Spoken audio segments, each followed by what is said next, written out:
ada pernyataan lagi, produksinya tidak selalu suplai barang-barang publik, jasa publik, karena kita ngomongin pendidikan ya. Jasa pendidikan itu seolah tidak selalu oleh pemerintah.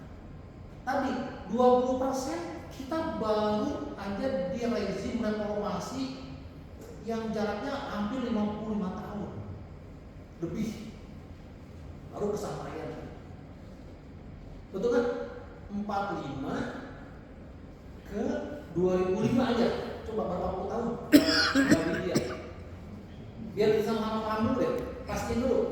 45 negara berjanji minus 20%. Ternyata baru saja 20% di rezim SBY tahun 2005. Ini berapa tahun? 45 ke 2005 berapa puluh tahun?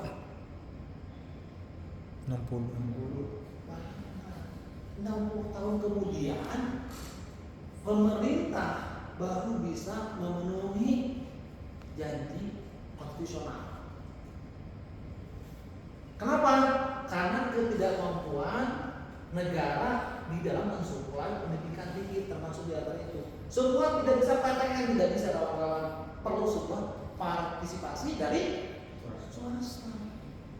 Misalkan kampus yang sedang kita sekarang lakukan, Tazkiyah University sebagai bagian dari kontributor pendidikan. Tapi mesti ada apa? User fee ya, nggak bisa dibebaskan. Karena ini yayasan perlu ada menggaji para dosen, pengurus yayasan, penyediaan gedung. Itu bukan dari negara, ini swasta murni.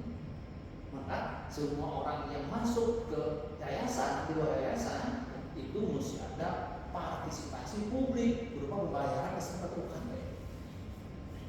Kita nggak bisa membayangkan seandainya negeri ini tidak ada rumah sakit swasta, tidak ada PTS, selesai semua. Orang yang sakit lingkungan tuh. RSUD nanti kita bahas di pekan depan ya, tentang sektor kesehatan. Akan menjadi sebuah masalah besar ketika tidak ada partisipasi RS swasta. Itu akan jadi horor. Tidak bisa rumah sakit milik pemerintah yang di daerah itu bisa suplai semua kebutuhan orang di daerah.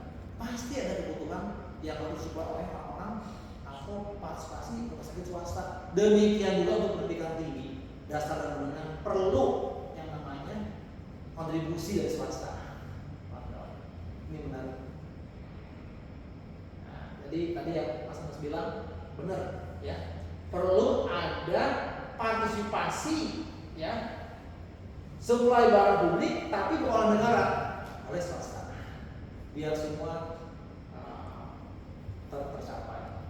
Bahkan ada pendidikan di level berbasis tradisional pesantren itu hampir tidak ada milik negeri, semuanya itu yayasan-yayasan di bawah kelembagaan agama ya, dari teman-teman di NU, Muhammadiyah dan juga PSIS itu ikut mencerdaskan anak bangsa dalam sebuah pendidikan pesantren.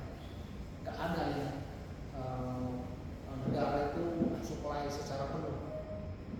Ada di madrasah ibtidaiyah negeri ada, non boarding ya, sanawiyah negeri ada, non boarding ya, mandiri dan non boarding. Yang boarding itu pesantren otomatis itu teman-teman